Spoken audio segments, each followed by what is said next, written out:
Question number 22. Electric charges and field എന്ന് പറയുന്ന chapter എന്നുള്ള ഒരു ക്വസ്റ്റ്യൻ ആണ്. ക്വസ്റ്റ്യൻ ഒന്ന് നോക്കാം. A point charge Q equal to 1 microcoulomb is located at a distance 2 cm from one end of a thin insulating wire of length 10 cm having a charge 24 microcoulomb. Distributed uniformly along its length as shown in the figure. Force between Q and the wire is. അപ്പോൾ ഇത് insulating wire ഉണ്ട്. ഇതാണ് നമ്മുടെ insulating wire. ആ insulating വയറിൻ്റെ ഒരു എൻഡിൽ നിന്ന് 2 സെൻറ്റിമീറ്റർ ഡിസ്റ്റൻസ് ഞാനൊരു Q എന്ന് പറയുന്ന ചാർജ് വെച്ചിട്ടുണ്ട്. എൻ്റെ വാല്യൂ തന്നിട്ടുണ്ട് അല്ലേ. ഈ ചാർജ് വെറും ഒരു ചാർജ് അല്ല, ഇവന് നമ്മൾ എന്ത് ചെയ്തിട്ടുണ്ട്, 24 മൈക്രോകുളം ചാർജ് ഇവന് യൂണിഫോം ആയിട്ട് ഇങ്ങനെ ഡിസ്ട്രിബ്യൂട്ട് ചെയ്ത് കൊടുത്തിട്ടുണ്ട്. ഓക്കെ, അങ്ങനെയാണെങ്കിൽ force between small Q and wire. അപ്പോൾ ഈ വയർ ഈ സ്മോൾ ക്യൂവിൻ്റെ എക്സേർട്ട് ചെയ്യുന്ന ഫോഴ്സ് എത്ര? ഞാൻ ലോജിക് പറയാം. ഈ സ്മോൾ ക്യൂ ഈ ചാർജ് ഇവിടെ ഇങ്ങനെ നിൽക്കുന്നുണ്ട്, അത് പി ആണെന്ന് വിചാരിക്കുക, പോയിന്റ് അല്ലേ. അവിടെ എൻ്റെ വയർ ഉണ്ടാക്കുന്ന ഇലക്ട്രിക് ഫീൽഡ് എനിക്ക് കണ്ടുപിടിക്കാൻ പറ്റിയ, ഓക്കെ, ആ പി എന്ന് പറയുന്ന പോയിന്റിൽ എൻ്റെ ചാർജ് Q ഈക്വൽ 1 മൈക്രോകുളമ്പ് നിൽക്കുന്ന പോയിന്റിൽ ആ വയർ ഉണ്ടാക്കുന്ന ഇലക്ട്രിക് ഫീൽഡ് എനിക്ക് കണ്ടുപിടിക്കാൻ പറ്റിയാൽ അല്ലേ, ആ ഇലക്ട്രിക് ചാർജിന്റെ മുകളിൽ ആക്ട് ചെയ്യുന്ന ഫോഴ്സ് F ഈക്വൽ എന്തായിരിക്കും? Q ഇൻറ്റു E ആയിരിക്കും. അതാണ് എൻ്റെ ലോജിക്. ഓക്കെ, അപ്പൊ ഞാൻ എന്ത് ചെയ്യണം? അവിടെ P എന്ന് പറയുന്ന പോയിന്റിൽ ആ ഇൻസുലേറ്റിംഗ് വയർ ഉണ്ടാക്കുന്ന ഇലക്ട്രിക് ഫീൽഡ് കാൽക്കുലേറ്റ് ചെയ്യണം, കണ്ടുപിടിക്കണം അല്ലേ. എന്നിട്ട് എന്ത് ചെയ്യണം? ഇവിടെ ഇക്വേഷൻ്റെ സബ്സ്റ്റിറ്റ്യൂട്ട് ചെയ്ത് കൊടുക്കണം. ഓക്കെ, അപ്പൊ അത് കണ്ടുപിടിക്കാൻ പോവാണ്. സോ എന്താണ് ഞാൻ ചെയ്യുന്നത് നോക്കണം. ഇതാണ് എൻ്റെ വയർ അല്ലേ. സോ എൻ്റെ കയ്യിൽ അവർ തന്നിരിക്കുന്ന എൻ്റെ ഇൻസുലേറ്റിംഗ് വയർ ഞാൻ എടുത്തു. ഇതാണ് എൻ്റെ ഇൻസുലേറ്റിംഗ് വയർ, റൈറ്റ്. ഈ ഇൻസുലേറ്റിംഗ് വയറിൻ്റെ മുകളിൽ ഞാനൊരു ചെറിയൊരു എലമെന്റ് കൺസിഡർ ചെയ്യാണ്, ഒരു സ്മോൾ എലമെന്റ്. ഇവിടെ ഒരു സ്മോൾ എലമെന്റ് കൺസിഡർ ചെയ്യുന്നു. dx ലെങ്ത്തിൽ ഒരു ചെറിയ എലമെന്റ്, റൈറ്റ്. ആ എലമെന്റിൽ നിന്ന് എൻ്റെ ഗിവൺ ചാർജിലേക്കുള്ള ഡിസ്റ്റൻസ് x ആണെന്ന് വിചാരിക്കാം. ഓക്കെ, അപ്പൊ ചെറിയൊരു എലമെന്റ് കൺസിഡർ ചെയ്താൽ മക്കളെ, ആ എലമെന്റിൽ നിന്ന് നമ്മളെ ചാർജിലേക്കുള്ള ഡിസ്റ്റൻസ് x ആണെങ്കിൽ നിങ്ങൾ ആലോചിച്ച് നോക്ക്, ഈ എലമെന്റിന്റെ ചാർജ് dq ആണെങ്കിൽ അല്ലെ, അപ്പൊ dq എന്ന് പറയുന്ന ചാർജ് ഇവിടുന്ന് x ഡിസ്റ്റൻസിൽ നിൽക്കുന്നു അല്ലെ. അപ്പൊ ഇവൻ എന്ത് ചെയ്യും? ഇവന്റെ മുകളിൽ ഇവിടെ ഒരു ഇലക്ട്രിക് ഫീൽഡ് ക്രിയേറ്റ് ചെയ്യൂലേ അല്ലെ. ആ ഇലക്ട്രിക് ഫീൽഡ് ഞാൻ ഇങ്ങനെ എഴുതാം, D is equal to അല്ലെ K into dq divided by x square ആണ്. ശരിയല്ലേ? ആ dq എന്ന് പറയുന്നത് ഇവന്റെ ലീനിയർ ചാർജ് ഡെൻസിറ്റി ലാംഡയാണെങ്കിൽ, ഒരു എലമെന്റിന്റെ ലീനിയർ ചാർജ് ഡെൻസിറ്റി നിങ്ങൾക്കറിയുമെങ്കിൽ ആ എലമെന്റിന്റെ ചാർജ് എന്ന് പറയുന്നത് ആ ലീനിയർ ചാർജ് ഡെൻസിറ്റി ഇൻറ്റു എലമെന്റിന്റെ ലെങ്ത് ആയിരിക്കും, ലാംഡ dx. ശരിയാണോ? Okay, so D is equal to K into lambda dx divided by x square. ശരിയല്ലേ? റൈറ്റ്. ഇനി ടോട്ടൽ ഇലക്ട്രിക് ഫീൽഡ് കാണാൻ നമ്മളതിനെ ഇന്റഗ്രേറ്റ് ചെയ്താൽ പോരാ. ഇന്റഗ്രൽ K ലാംഡ അത് കോൺസ്റ്റന്റ് ആണ്, dx ബൈ x സ്ക്വയർ. ആ ലിമിറ്റ് ശ്രദ്ധിക്കണം. ഇവിടം മുതൽ ഇവിടം വരെ നമ്മൾ ഇന്റഗ്രേറ്റ് ചെയ്യുക അല്ലെ. ആ ഇവിടെ ആണെങ്കിൽ ആ ഡിസ്റ്റൻസ് എത്രയാ? 2 സെന്റിമീറ്റർ. ഇവിടെ എത്തിയാൽ എത്രയാ?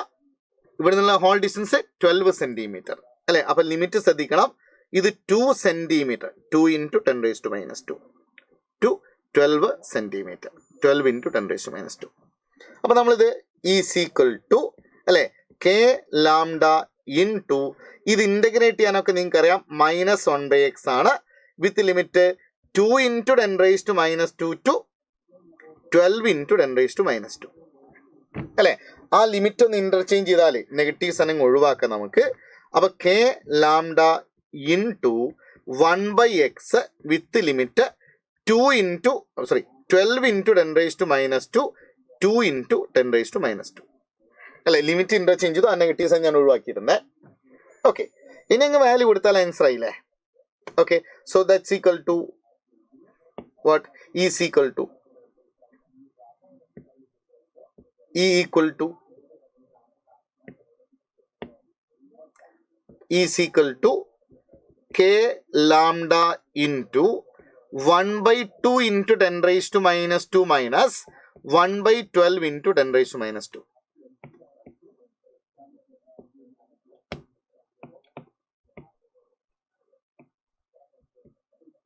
Okay, ആ 10 raised to minus 2 മുകളിലേക്ക് വന്നു. അപ്പോൾ k lambda into 10 raised to 2 എന്ന് വന്നു, into 1 by 2 minus 1 by 12. Okay, ഇത് ചെയ്യുന്ന സമയത്ത് ഇവന്റെ ഡിനോമിനേറ്റർ 12 ആക്കണം, 6 കൊണ്ട് മൾട്ടിപ്ലൈ ചെയ്യണം. അപ്പൊ 6 by 12 minus 1 by 12 എത്ര വരും? 5 by 12 എന്ന് വരും. Okay, so that's equal to k lambda into 10 raised to 2 into 5 divided by 12 അല്ലെ. ഇനി വാല്യൂ നമ്മൾ കൊടുക്കാം. ഈ k എന്ന് പറയുന്നത് എത്രയാ? 9 into 10 raised to 9 അല്ലെ. ലാംഡ എന്ന് പറയുന്നത് എന്താ? ലീനിയർ ചാർജ് ഡെൻസിറ്റി അല്ലേ. ആ ലാംഡ എന്ന് പറയുന്നത് total charge divide by length ആണ്. ആ ടോട്ടൽ ചാർജ് എത്രയാ? 24 into 10 raised to minus 6 ആണ്. ലെങ്ത് എത്രയാ? 10 centimetre. 10 into 10 raised to minus 2 ആണ്.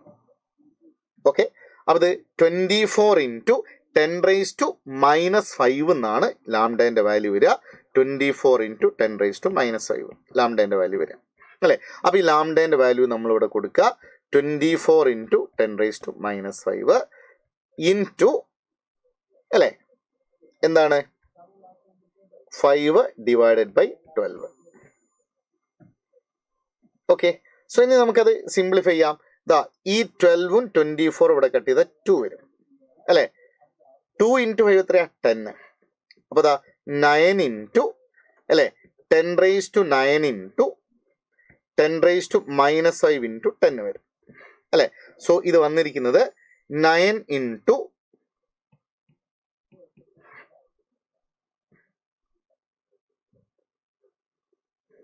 ഒരു 10 raised to 2 ഇവിടെ ഉണ്ട്, ഇവിടെ ഒരു 10 ഈ ഒരു 10 raised to 2 കൂടി അവിടെ ഉണ്ട്, into 10 raised to 2. അപ്പൊ 9 into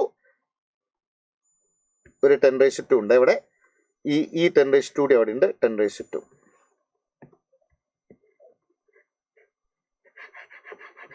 ലാംഡേന്റെ വാല്യൂ ഞാൻ എഴുതിയ. So that's equal to 9 into 10 raised to 9 ആണ് k. ലാംഡ എത്ര ഇട്ടിരിക്കുന്നത്? 24 into 10 raised to minus 5 അല്ലെ, ഇൻറ്റു ഒരു 10 raised to 2 അവിടെ ഉണ്ട്, ഇൻറ്റു 5 divided by 12. ഓക്കെ, ഇനി 12ഉം ഇതും കട്ട് ചെയ്ത് 2 വന്നു. അപ്പൊ 2 into 5 എത്ര വന്നു? 10 വന്നു. അപ്പൊ ദാ 9 into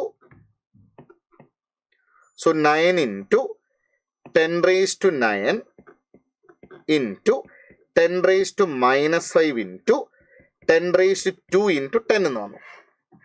ഓക്കെ, അപ്പോൾ ഇത് 10 raised to 2 into 10, 10 raised to 3 into 10 raised to minus 5, 10 raised to minus 2.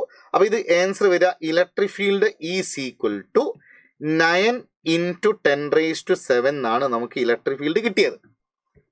Okay, electric field കിട്ടിയേ അല്ലേ. അപ്പം എൻ്റെ സംബന്ധം ഇത് എനിക്ക് ഇലക്ട്രിക് ഫീൽഡ് വേണം, എന്നിട്ട് ഫോഴ്സ് കണ്ടുപിടിക്കണം അല്ലേ. ആ ക്യൂനെ മൾട്ടിപ്ലൈ ചെയ്താൽ മതി. ആ ക്യൂ എത്രയാ? 1 മൈക്രോ കൂളംബ് അല്ലേ.